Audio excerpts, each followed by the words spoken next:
Welcome everyone today to today's program sponsored by the Plant Initiative, Thinking with Plants and Fungi, a conversation with Rachael Petersen. I'm Paul Moss, Executive Director of the Plant Initiative, and I'm very excited to introduce Rachael and to start off our 1-hour program, which will be co-moderated with Giovanni Aloy and me. Rachael Petersen is program lead for the Thinking with Plants and Fungi initiative, an interdisciplinary exploration into how cutting-edge science on plants is challenging our notions of mind and matter. The initiative is housed at the Center for the Study of World Religions within Harvard Divinity School.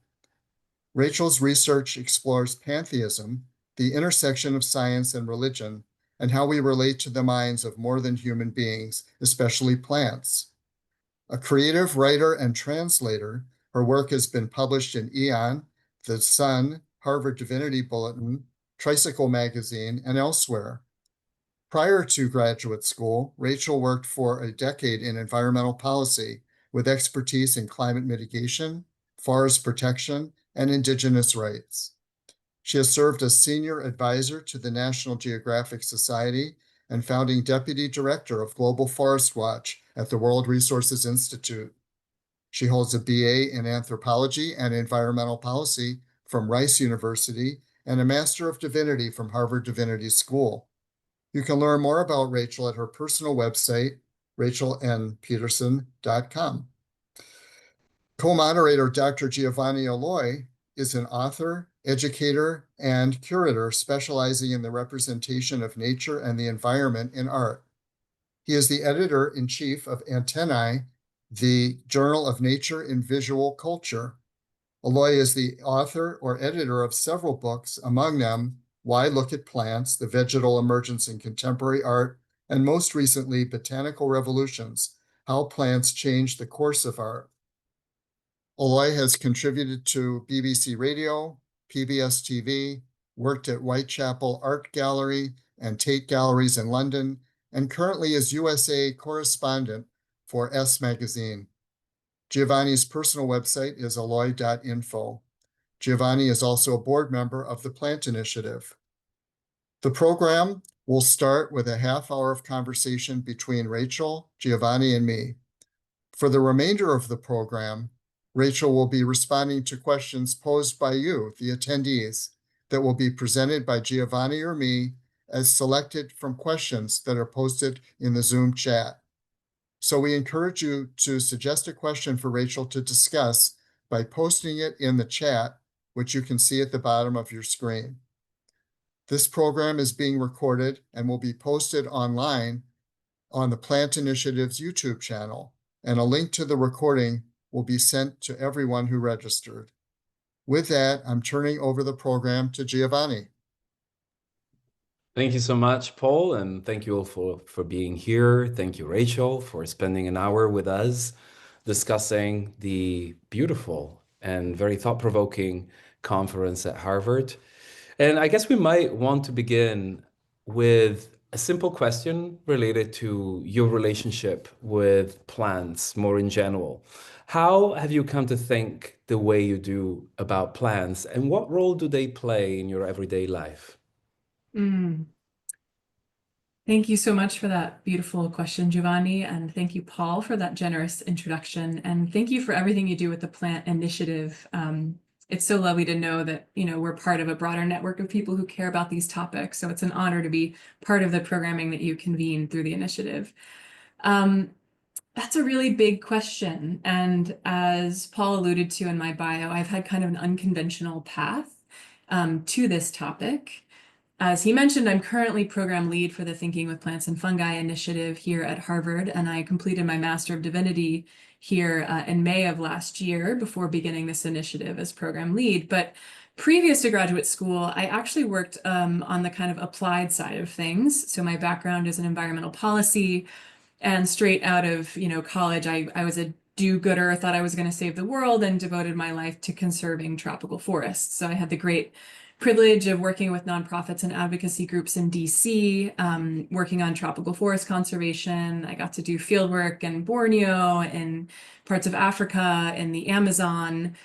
And, over years of doing that work, I started to joke that my job was to watch the world die in real time, because there was very little good news in terms of the commitments that governments and companies were making to stop deforestation.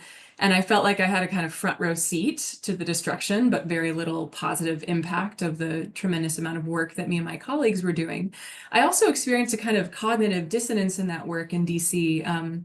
Because I had this sense that all of us who were committed to this cause had deep personal relationship with plants, like profound relationship with trees. I certainly did, and that's a connection I can trace to my roots in the South and my relationship to live oaks. But there was never space to really talk about that or explore that, when you're giving a PowerPoint to a government official or you're writing a memo about the latest deforestation statistics.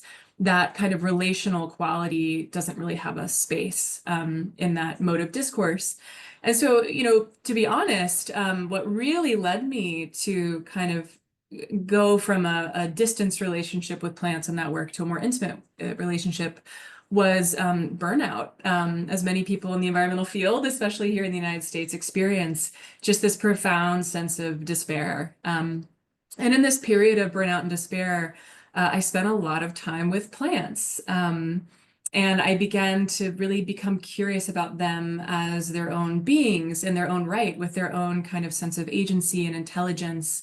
And that curiosity around the kind of more metaphysical questions related to these ecosystems I was hoping to protect is what drove me back to graduate school, to Harvard Divinity School, where I was really curious about looking more at the kind of spiritual and metaphysical questions related to natural landscapes and to species that are more than human and the way that we relate to them as beings in their own right. So, my journey with plants it sort of began with this posture of scientific curiosity and an orientation towards science and policy, but ended up as kind of a philosophical and spiritual inquiry. And when I came to Harvard, one of the first things I did was start a reading group with a colleague named Natalia Shveen. And this was a time when, with this 4 or 5 years ago, when there was a lot of buzz around, the research coming out around plant signaling and behavior. And so we started a reading group, and it was here at Harvard. It was interdisciplinary. It was theologians, evolutionary biologists, artists. And we just said, we're going to read the science. We're going to read all of these scientific papers coming out around mushroom syntax, around plant memory. But of course, I think as people on this call would appreciate, we quickly came to understand that many of the issues with these papers lead us very quickly from science into questions of philosophy. That is, what is the nature of mind? How do we think about the language we're using to describe the life of other beings? And how do these questions resonate with questions that have plagued philosophy and religion since time immemorial? So I think for me, plants have become a kind of gateway drug into these bigger questions I care about around the nature of mind and the nature of consciousness and relationality. So that's a long story, hopefully in a relatively succinct package. That's great. Thank you. Thank you very much, Rachel. I wonder if you could tell us more about the Thinking with Plants and Fungi initiative and why it was created at Harvard, and also a little bit about why it focuses both on plants and fungi. And is it because of their similarities or differences, or both? Yeah, that's a really good question. So the initiative began as that reading group that I mentioned, and it really evolved organically. I think we were overwhelmed by the amount of interest that we had in that reading group, dozens and dozens of people here on campus, but then as the word got out, all around the world, people asking to join. And so with the generous support of a foundation grant, we decided to turn the reading group into a broader initiative that would support programming and conferences and guest speakers and field trips. And it was really created to explore how emerging research on plant and fungal intelligence really challenges our dominant paradigms of mind and matter and relationality. And so it sort of began here, as I mentioned, as a sort of experimental interdisciplinary space. in the spirit of these organisms kind of inviting us to rethink what it means to think and relate and perceive. And we get a lot of questions about like, why is this at a divinity school? I think it is kind of a rare topic to find at a divinity school. But I think it's really difficult for me to understate the extent to which questions about animacy or inanimacy of the world, whether nature is alive, ensouled, responsive, have been central to the world's religious and spiritual traditions, from panpsychist cosmologies to indigenous relational ontologies to early Christian ideas of logos and creation. Traditions across time have really wrestled with what it means to be in relationship to the living world. And that question, how you answer that question, is the world alive? Who created it? For whom does the world exist? Really inflects your ethics. It inflects, your epistemology. So it is to me, a deeply religious question. And so, I think we are seeking to answer some of these questions at a time when science is kind of catching up, as it were, to some of the thought that indigenous and other cosmologies have had for a long time. So why plants and fungi is a really good question. And I think we want to be careful here because, of course, fungi are taxonomically more similar to animals than plants. And I think we focus on both for a few reasons. One is, I think, just responding to a cultural moment in which there is curiosity about the lives of other beings, plants and fungi. And I think that's evidenced by the popularity of books like Entangled Life. And of course, we were lucky to have Merlin Sheldrake at the conference, which I can talk more about. The Light Eaters by Zoe Schlanger. And I think, of course, historically, both of these groups, plants and fungi, have been overlooked or dismissed in Western frameworks of intelligence or sentience.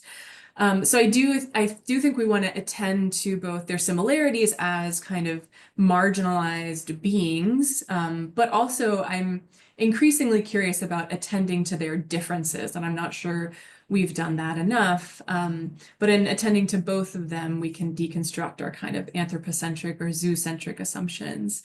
And I think we focus on both of them because they offer radically different models of life. They're distributed, they're relational, they're networked, they're responsive without having kind of centralized control or brains. And they do that in, complementary ways. There's the sort of rooted autotrophic life world of the plant. And then there's the mycelial, heterotrophic, often hidden world of fungi. So even now, as I'm talking, I'm thinking about some of these beautiful contrasts, this kind of like the more occult world of the fungi and the more ecstatic world of the plant. And I think we should keep those differences in mind while attending to them as two groups of marginalized, more than human being. Yeah, that's a really interesting mapping, I think, of what happened with the conference and also of how your thinking fed into what we experienced at Harvard. There's having attended a number of critical plant studies conferences in my time since, it's like involved in the field from the very beginning. I have noticed one thing that I wasn't thinking about so much before my arrival, that the fungi component of the organization of the master plan was not going to be just like a peripheral add-on, but it was actually going to be a very fair share, a 50-50 of the content. And I found that extremely refreshing. I think to me, that's one of the most valuable accomplishments personally in terms of like my research and my thinking. And one of the things I wanted to hear from you about was the the overall impression of perhaps a difference between how researchers and scholars who have worked in critical plant studies may sort of like have appeared in contrast to the fungi colleagues who seem to be perhaps a little bit more prone to risk take, a little bit less burdened by colonialist narratives, seemingly more playful. That's my impression. I felt that every time a colleague that focused on fungi went on stage, there was a different energy that came up. And I found that infectious and very interesting. Yeah, I'm really glad you're naming this because I noticed it as well, and I haven't had time to process this. So I'd love to kind of speculate with you in real time about this. So, two of our fungi focused keynote speakers were Merlin Sheldrake, the author of Entangled Life, and Juliana Furci, the head of the Fungi Foundation. And the two of them together, you're right, brought this kind of Mm. ebullient, effusive energy. And, I'm finding myself like wanting to speculate on why it is that kind of mycophiles bring this playful energy. And everything I want to say, I feel like could be argued to be true for plants, but let's play it out here. I feel like mycologists, especially like amateur mycologists that I've encountered, they have this profound sense of wonder. And I think maybe, and you could say, well, plants also can invoke that sense of wonder, but I sort of wonder if it's the more happenstance nature of fungi. Like when you're looking for a mushroom in the field, it's something that requires this attunement, and it's almost like a jackpot of a lottery when you find it. It's like this sort of versus the sort of more present nature of plants. They're kind of everywhere and nowhere at the same time. We can become blind to them versus fungi. I feel like there's an attunement that has this kind of hyper real, wondrous quality. What else? I mean, well, this could also be said of plant people. They're attuned to networks and not hierarchies. But I do wonder, you gestured to this, Giovanni. I do wonder to what extent it's because fungi are less saddled historically with the kind of weight of colonialism and colonial botany. Of course, there are colonial records of fungi, but that's less part of the discourse and scholarship. As well as I do think there's, for whatever reason, a more vibrant kind of like amateur mycological culture that I think lends itself to recruitment. You want to recruit people in. So there's kind of like a warmth to that as well.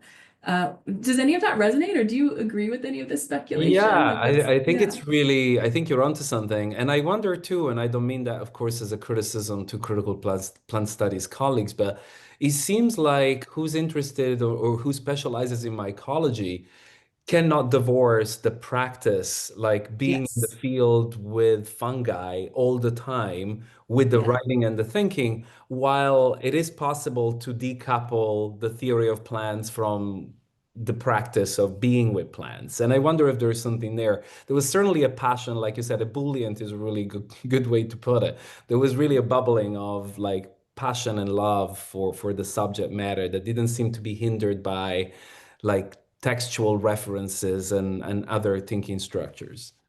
Yeah, totally, totally. And I'm happy to hear you say that because I think now I'm already thinking about, oh gosh, should we have dedicated more intentional time to talking about the differences and why the differences matter? But maybe that conference wasn't the moment because, as you say, it was kind of the first conference that really attempted to bring them into equal footing. And maybe that's a future conversation. I agree, yeah. And on that note, I'd like to hear too, what do you think were the accomplishments beyond, of course, one of Mm, them bringing together the fungi and plant people, but to you from your perspective? mm. But one of our panelists made a joke that conferences are just people getting money to hang out with their friends. And I laughed at that because I think that's, as a conference organizer, there can be that post-conference anxiety where it's like, wow, what did that do? Did that achieve what we were hoping to achieve? I think one of the most encouraging things for me as the conference organizer when I think about the success of this conference was the quality of the presence that all the contributors brought. Often people give their talk, and especially at the bigger conferences, you give your talk and you leave, or you give your talk and you step out in the hallway and do work. But everyone from PhD students to really prominent keynote speakers stayed pretty much for the whole conference and really engaged each other with goodwill, including you, Giovanni, asking really thoughtful questions. And so I think as a sort of baseline and in my invocation and my opening remarks, I really invited us to model what I call, what I was sort of using, invoking Darwin's language here, model circumnutation. So the sort of like circling of a plant as this metaphor for continual inquiry that resists reduction and resists resting in any one vantage point. And so as a sort of like grounding metaphor, I do feel like there was success in that the conversation, I think, compelled us all upward, and never resting in one disciplinary discourse or resting in one kind of ideological perspective. And I've also, on a more practical kind of outcome level, I've received really lovely emails from people saying that they have started new collaborations out of that conference, which is something we wanted. I think fungi and plants fundamentally invite us into transdisciplinary and interdisciplinary ways of thinking.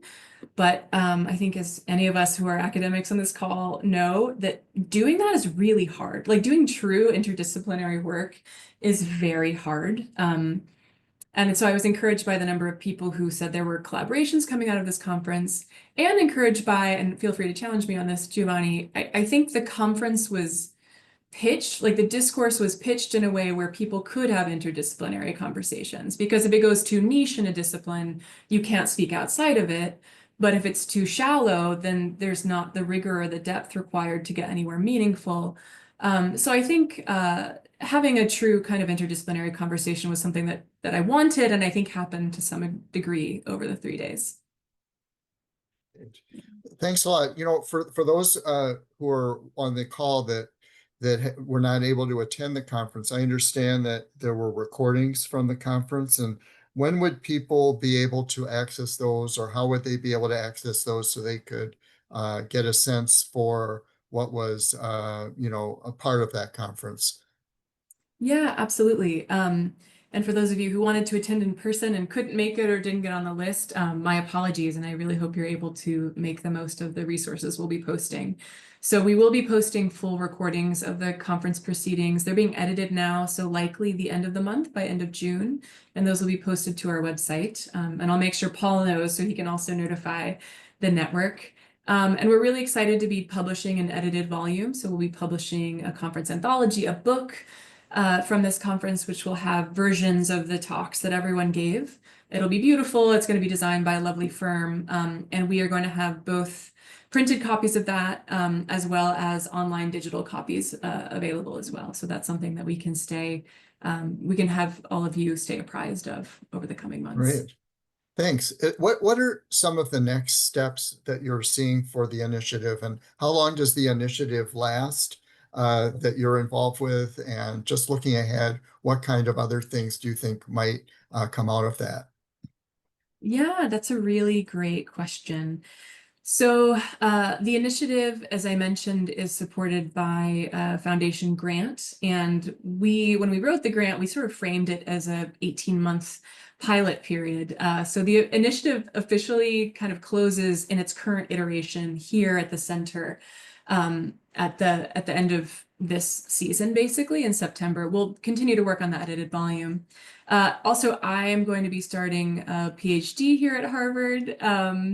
And so I'm sort of putting some thought towards wanting to focus on that, while also being curious about, is there a more lean or agile version of this initiative that wants to continue on? I think what was so beautiful about this conference, as I mentioned, it was quite a survey of the latest and greatest in terms of science, art, philosophy, ethics, decolonial conversations. And even though that interdisciplinary conversation was very rich, I wonder if now, the future is having a bit more intimate conversations within each of those kind of pillars, if you will. So I could see a future version of this conference as a bit more agile and loose and informal, because organizing a major 3-day conference at Harvard is quite the undertaking, let me tell you. So this was kind of an experiment, and I'll be taking a step back to focus on my own research as I start this PhD in the fall. And we'll be thinking about, are there forms that want to evolve out of this that will serve the needs of the community moving forward? Right. Thank you. Now, Rachel, the next question is actually Paul's. I don't want to take credit for it because it's super hefty, and I don't want to look like I'm throwing you a curved ball, but here it is, and it's beautiful. So has your involvement with the Thinking with Plants and Fungi initiative shifted how you understand the nature of mind and what it means to be human or more than human? If so, do you think these insights could influence how people in dominant cultures live and relate to the world? Please. Just a casual question. Oh, I love putting my metaphysical cards on the table here. So I haven't yet spoken about the person I researched for my master's work here at Harvard, and someone I'll be continuing to engage for my PhD. And I want to talk about him because, in many ways, his life and his thought mirror my own and are useful in helping me elaborate some of my own perspectives on these questions.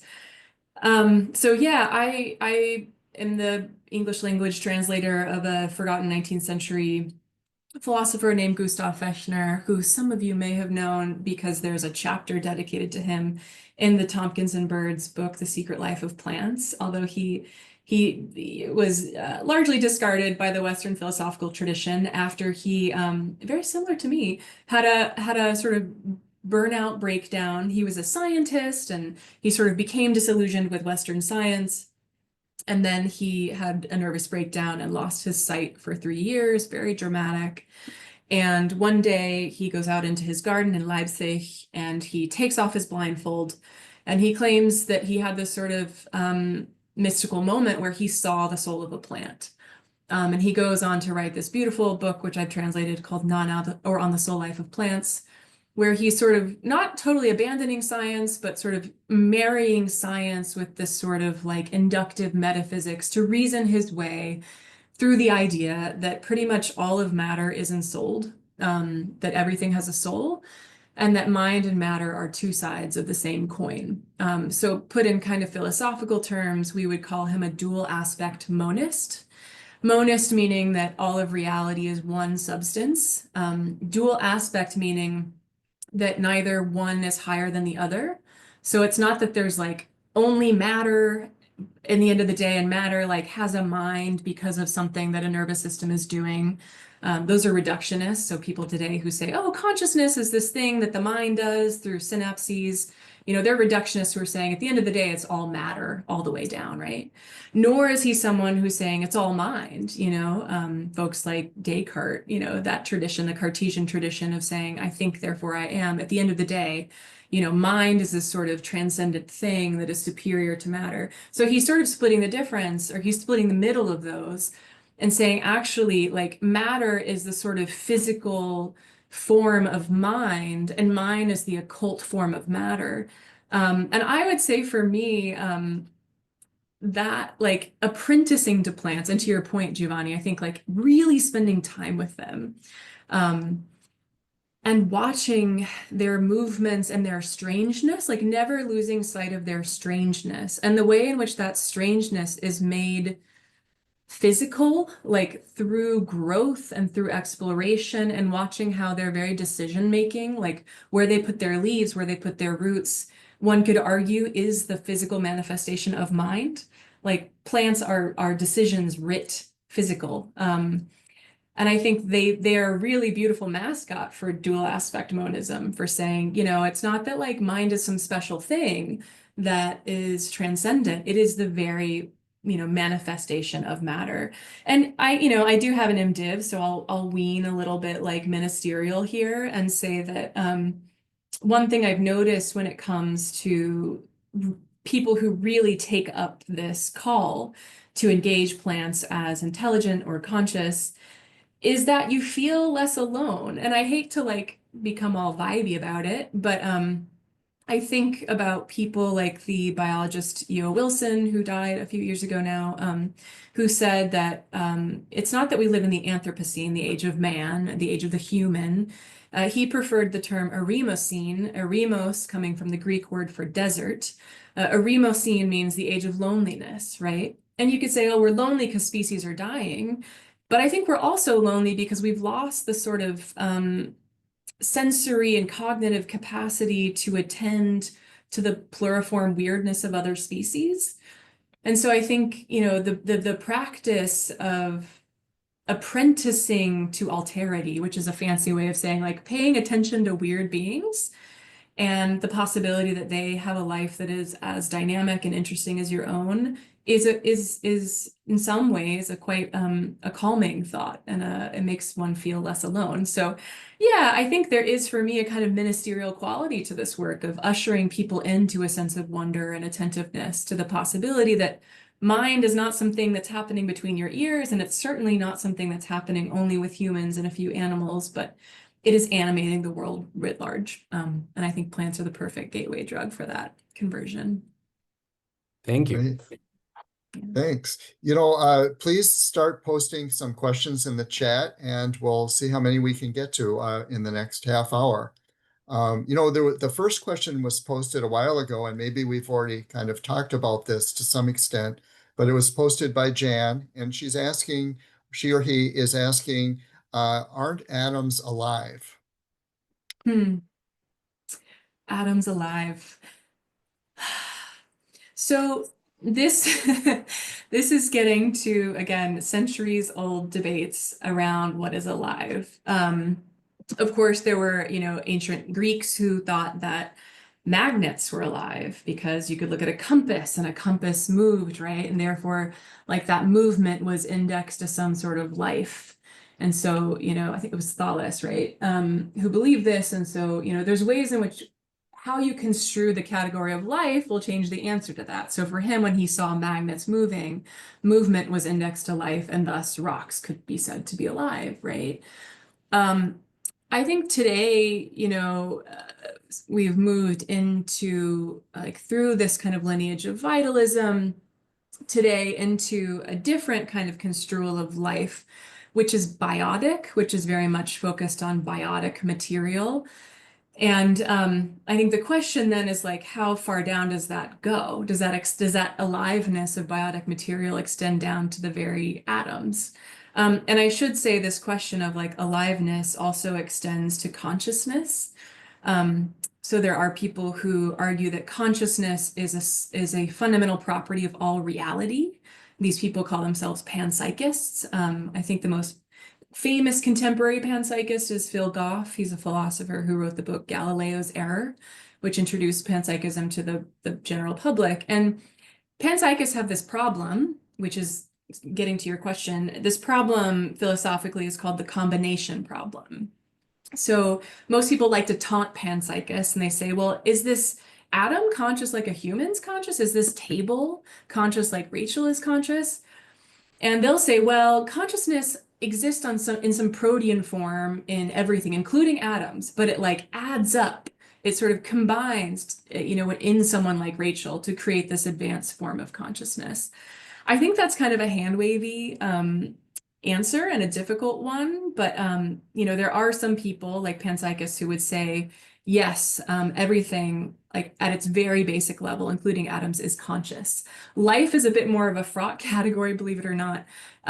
So I think it really just depends upon who you're asking, is a way out of that Great question. answer. Thank you. Thank you for that. Giovanni?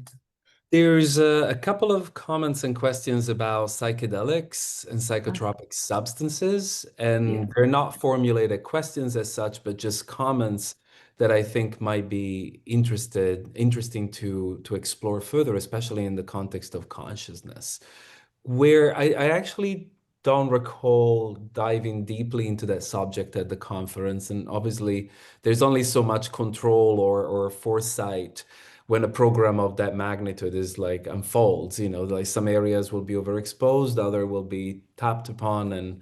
But I was wondering what your thoughts might be on that subject, especially in the context of fungi being at this kind of liminal place of playfulness, perhaps, or experimentation. Great question. And part of the answer is kind of boring and administrative.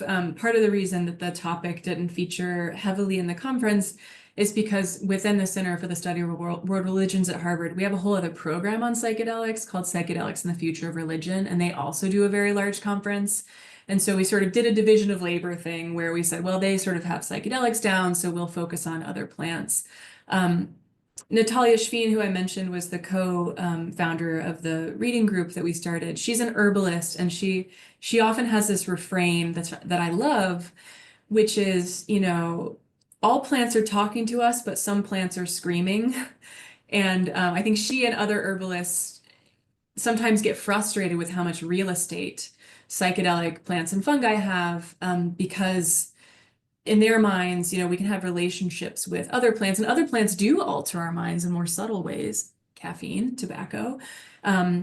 But, so I think that was part of the spirit too, is like, can we maybe bring people into this conversation with the plants that aren't screaming at us? But I mean, I don't want to say it's not an interesting topic. It is, and it's one that I've written about and have had experience with. And I also think it's a conversation that you have to have within the context of the indigenous ritual traditions that have evolved, with these plants in place. I'm just really interested in the decontextualizing of psychedelics, as in, for example, synthesizing and using them in labs to treat people, because I think there is something when you speak with groups that are, for example, using ayahuasca ritually. You cannot extract that plant from the landscape in which it evolved, from the songs that evolved alongside the people living in that landscape. And so I do think there's something really interesting there, but it's something that I think we need to think about in the context of the traditions that are still using these plants today and have used them historically.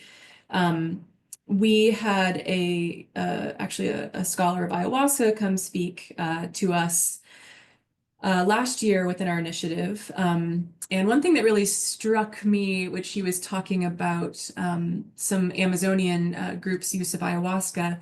They use ayahuasca to learn about other plants, which I thought was really interesting. So while they're, doing ayahuasca in ceremony, ayahuasca is kind of like a diplomat. Like they're asking questions about, well, what about that guy? What about that girl? Like, how do we use that plant? And so I think there's a really interesting conversation around like psychoactive plants as initiates into other plants, or as diplomats for other plants, or kind of intermediaries for other plants and fungi, which I would be really interested to learn more about, rather than just focusing on like how cool are these experiences, which I think is something that we sort of go to as a topic. But yeah, I think it's a rich topic, and one that we should learn from the cultures that have evolved and are still using them today. Thank you. Yeah. Great. Here's a question from Nick Nathanson. He said, there are so many interesting areas to investigate when it comes to plants, fungi, and philosophies of mind. How do you personally make decisions about which intellectual questions to pursue first? Well, I just overcommit and underdeliver. No, I'm teasing. It's very hard. So I'll speak to a kind of framework for what's guiding my own research interests these days. So I've noticed something, and we noticed something in our research group, in our reading group, which is people who come into relationship with plants or start to kind of have this awakening around their intelligence and their life. They often reach for some sort of philosophy or ethics to scaffold that relationship. And many people reach for indigenous traditions at the risk of appropriating them, right? Because they're sort of looking for some sort of worldview that can accommodate more than human beings as deserving of reciprocity and respect. And I find that worrisome, and it also made me, as someone who's inherited the Western philosophical and scientific tradition, become really curious about this story I've been told, right? This is the story, I'm sure we've all heard it. Aristotle was horrible. We've heard this, right? Like he said that, there's this three-part, tripartite understanding of soul. Humans have the best soul. Animals are defunct humans. Plants are defunct animals. They sort of have a soul, but it's not a good soul, right? Aristotle gets read by all the scholastics in the 12th century, and his typology of souls turns into the Scala Naturae, in which humans are the best and we're the closest to God, and everyone else is degradations of the human. And that gets inflected into the Renaissance and into science itself. And here we are with our human exceptionalism, right? So like the Western tradition is bad. It will never be able to accommodate for other beings being, equal to humans in myriad ways, right? So I became really curious about that. And I think a project that I'm committed to is finding the forgotten ancestors, or plant-cestors, if you want to put it in vegetable terms, in the Western tradition, which is why I work on Gustav Fechner, because he was strange, he loved plants, he truly believed they have souls, and he was, ignored because of that. And there are other people in the Western tradition, there've been some beautiful books written about Hildegard von Bingen, for example, Johann Wolfgang von Goethe. I'm working on a new piece around a botanist who thought plants were immortal. They had immortal souls. So for me, what's guiding my interest is like finding the forgotten people who can help us who, those of us who've inherited the Western framework, do something a bit stranger. So yeah, I'm interested in that kind of retrieval project. But at the end of the day, I would say do what makes you come alive. I think the world needs more people who are excited. So all that aside, follow your excitement, I think is the best answer. Thank you. Thank you. There's a question by Lara Farina. Rachel, do you have recommendations for organizing plant studies, research, reading groups across disciplines on campus? I am at a resource-poor state university, so what can we do without funding? Such a good question, and I'm so inspired and excited to hear that you're thinking about doing this. And I will, if you'll give me one moment, I do want to put in the chat. We have our reading list publicly available, so if anyone wants to take it, improve on it, I will send you our full reading list over the last couple years. Let me just put this in the chat. While I'm doing that, I would say that our reading group was quite cheap in the beginning. The only thing we bought was food each week to incentivize people to come.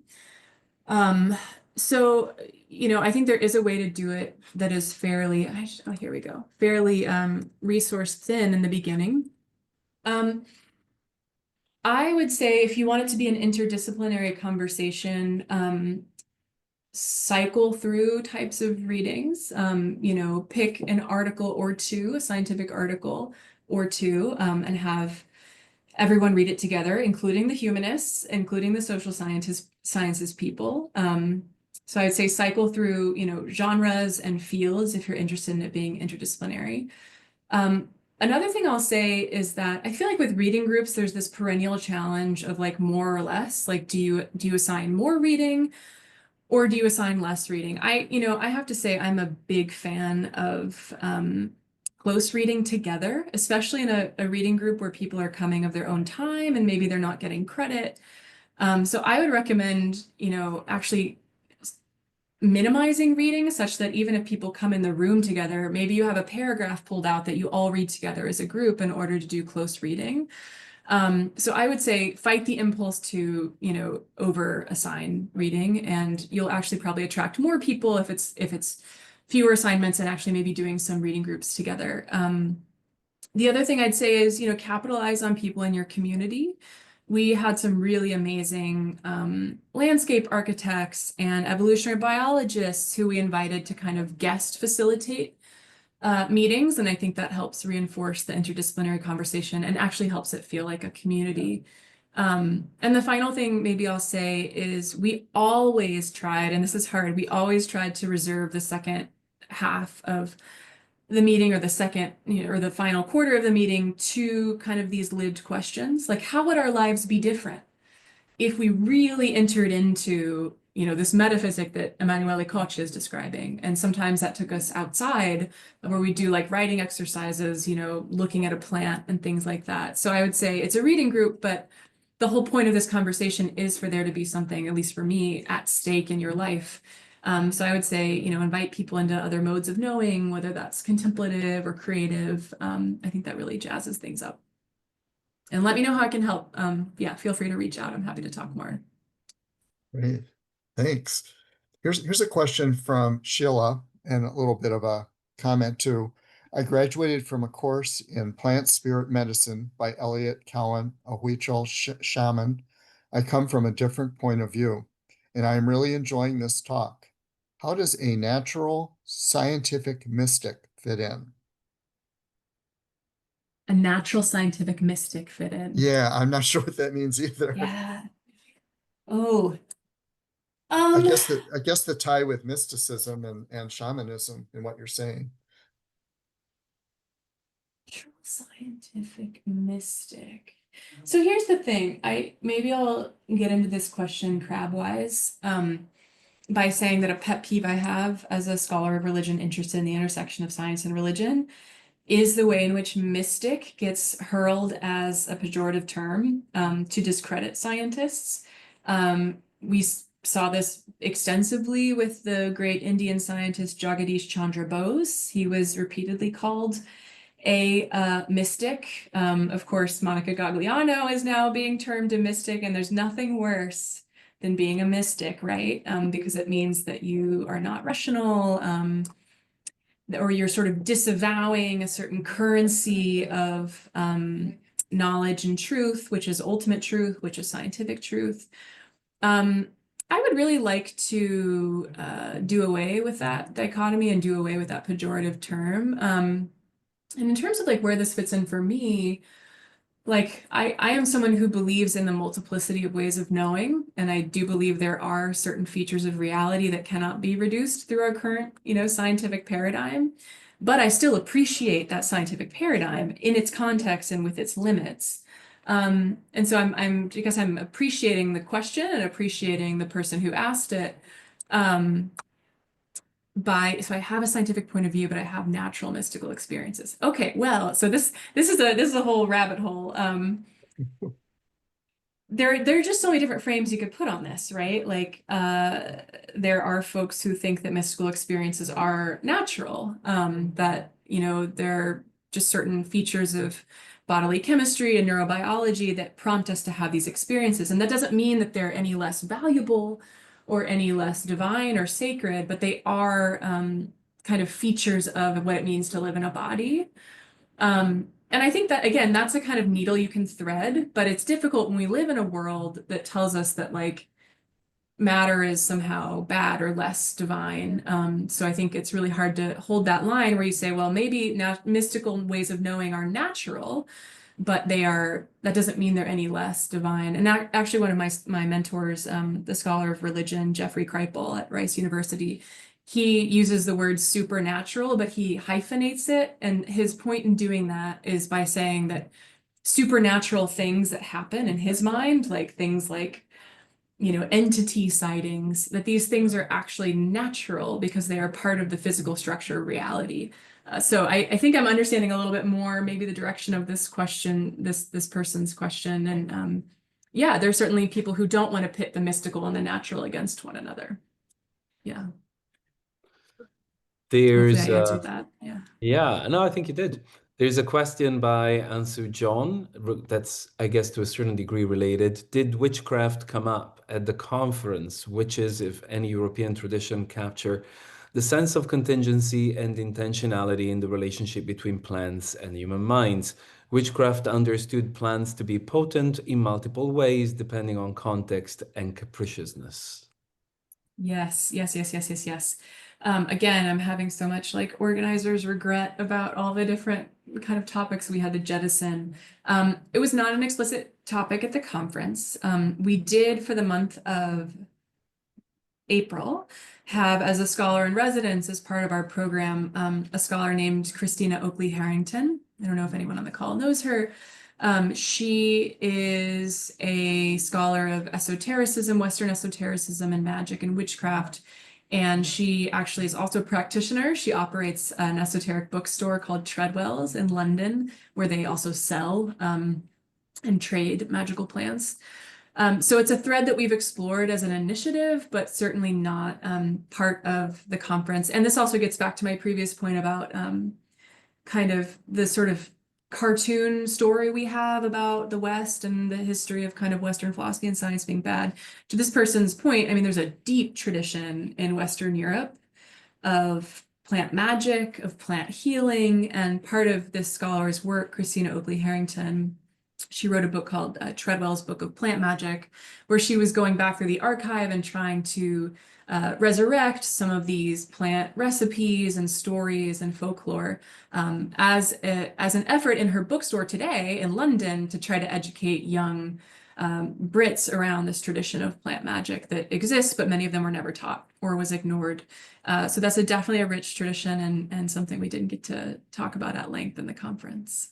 And I just wanted to mention, given, there's a bit of an elephant in the room, given the divinity school as well. When we mention witchcraft and the situation between plants, women, and how the Christian church deliberately saw that as a threat and wanted to bring that to the very end is, I don't think should be like relegated to a footnote. And I say that in the context of both the question and the answer. I think there was a part missing there, that there's an agent that's particularly powerful here in Christianity that operated that process for very important reasons that remind us of how powerful plants and fungi have been in the history of civilization, to be seen as such a threat that, led to the extermination of so many people, systematic for that matter. Yes, yeah, thank you for naming that, for sure, for sure. Yeah, and I, even though Harvard Divinity School is multiplicitous and strange, and I think we actually have a whole course on magic, it's certainly not necessarily the center of gravity here, and I do think sometimes our Protestant ancestors are rolling in their graves if they knew the kind of conversations we are having at their divinity school now. But yeah, I think the shadow of that oppression looms large, as you say. Yeah. Thank you. Thanks. The next question is from Flo P. And she says, I'd be curious to hear about the aliveness and quality of sentience of modern plants versus more ancient ones, especially correlated to modern day agriculture. Their quality of life must be suffering alongside ours. Mm, mm. Oh, that's such a beautiful and interesting question, right? Because if we think about all of these highly sensitive qualities that plants have, where they're like sensing nutrients in the soil and they're sensing the distance to the next plant, you can imagine that many of those capacities would be changed or hindered by industrial agriculture and by, there's interesting new research on air pollution and the way that air pollution affects certain plants. So I think I've never heard anyone ask this question. I think it's a really beautiful kind of thought experiment to think about how contemporary, especially contemporary agricultural conditions are affecting plants. And I don't want to draw this analogy too strongly. I think there are certainly limits to it, but I think in many ways the critical plant studies conversation is recapitulating the animal studies conversation 10 to 15 years ago. Like you see very strong parallels between some of the conceptual moves going on, saying, well, plants are possibly sentient, so they deserve rights. That's exactly what happened in the animal rights movement. So yeah, it would be interesting to think about analogizing, industrial agriculture with, industrial farming of animals as well. I don't know, Giovanni, if you have more thoughts on this. Is really, yeah, it's an interesting question. I'm curious if you thought about Yeah. it. Oh, I think so. Yeah, generally speaking, so. Yeah. I think there's a question here about that might have been answered by the sharing of the reading list that you already did, but I'll read it anyway and see if you've got anything else to add. What books would you recommend to read to further pursue learning about plant consciousness? And what path would you recommend to further pursue about learning more about the topics you are covering in this talk? Great question. Um, so if the question is from someone who genuinely wants to learn about plant consciousness, I would actually say start by learning about consciousness, period. And I think that can come from reading some of kind of the more prominent voices in the field of consciousness studies. I think familiarizing yourself, of course, with Thomas Nagel is important because many people invoke he wrote an article called What Is It Like to Be a Bat, which is required reading, I think, for anyone interested in consciousness. Because I think most people in the critical plant studies conversation are using consciousness in the way that he describes, where he's talking about primary phenomenal consciousness, like the what is it like? Like, what is it like to be Rachel? What is it like to be Giovanni? Like, what is it like to be a plant? So before we even start talking about plant consciousness, I think it's really important to familiarize yourself with consciousness as a field of study. It's quite complex and heated and difficult. But Thomas Nagel is a great one in terms of like contemporary writers on consciousness who translate the science quite well. Anil Seth is a good person to read, even though I don't always agree with him. He's a good he's good at distilling science.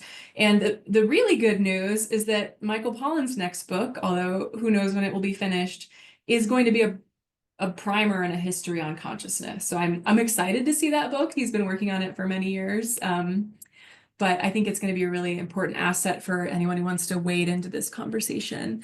And then I would say read some research articles. Many of them are in our syllabus already, but definitely read Monica Gagliano's work on memory. I would say, you know, look at the writings that Paco Calvo is doing as well. He's another, you know, prominent person in this field, as well as I think it's important to expose yourself to dissenters. So Lincoln Taiz, T-A-I-Z, I think is probably the most prominent dissenter on this front. And many of these, again, are in the syllabus. And in terms of paths, I think consciousness itself is such a interdisciplinary field. There's a lot of different ways you could get at it. There's certainly, you know, the cognitive neurosciences, if you want to go kind of more neuroscientific on this. Philosophy, obviously, is a field that has a lot to say about consciousness. But I think, you know, also taking like a historical perspective could be really interesting, looking at consciousness not as this given category, but as a constructed category over time. So yeah, you know, it's kind of a rambling answer, but I would say there's many different inroads into this question of plant consciousness. And I would certainly say like start by getting a foundation in debates on consciousness, period, because like, yeah, it's very complex. Yeah. Thanks. I think we have time for just one more question, and I'll read one from Christine Larson. She says, I love the philosophical and interdisciplinary exploration, and I'm wondering how, as a gardener, to relate to the plants in my disastrous urban yard. Just plant natives isn't easy. Hating the invasive species depletes me. Can you recommend resources to help me navigate these relationships and apply these philosophical questions to this part of daily life? I love this question, and I'm going to put in the chat the website of one of our conference speakers. And my number one prescription is going to be watch her talk. This is what her entire talk was about. Her name is Rebecca McMacken. She's a horticulturalist, a landscape designer, and she has extensive years of experience gardening and landscaping and designing beautiful public spaces, and is very alive to these questions. I think it's quite rare actually to find gardeners who are having this conversation or people who are having this conversation who are also very experienced gardeners. And her entire talk was about this very question of kind of ethics of how to attend to landscapes. And I'm not going to do it justice, but I'll say a few things that she pointed out in her talk.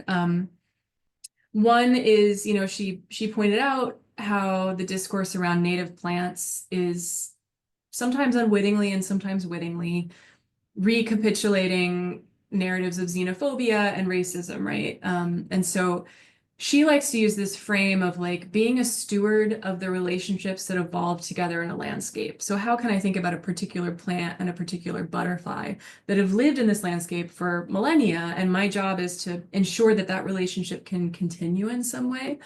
So I thought that was a really important kind of like discursive reframing. And she also was very clear on saying, you know, yeah, gardening is a lot of killing. Like, don't let anyone romanticize it. Like, you kill a lot of beings when you're gardening. And for her, one of her ethical kind of principles is when she's killing beings gardening, she always knows who she kills, which I think is a really beautiful kind of ethic to say, like, do you know the species you're killing? Have you paid attention as it's, you know, kind of cropped up in your yard and what it's doing? So I would say, you know, she can do this much better than I can. I would subscribe to her newsletter, and I'll definitely make sure that we highlight her talk when we send around the recordings, because she's a wonderful voice on this very question of how do we live these topics rather than just talk about them. Great. Well, thank you. Thank you so much. I just want to wrap up and just say thanks so much, Rachel, for sharing your thoughts and perspectives with us today, and to Giovanni for co-moderating.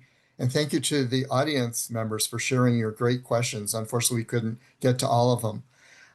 This program has been one of a series of online events from the Plant Initiative and about the human-plant connection. And our next free online program is Voices of Plants for a Better World, to be held on June the 20th. It'll feature over a dozen plant communicators sharing messages from plants to us humans that can be helpful at this difficult time on our planet. And on July 23rd, we'll be hosting The Wisdom of Trees, a conversation with David McCauley and Laura Pastarfi, talking about their newly edited book on applying philosophical thinking to trees and forests. So we hope you'll join us for those free events as well. And thanks again for attending today. And if you would like to support these types of events from the Plant Initiative, we're always appreciative of donations through our website, plantinitiative.org. So anyway, thanks so much again, and wishing you all well today. Thank you. Thank you all. Bye. Thank you, Giovanni. Thank you, Paul. Thank you.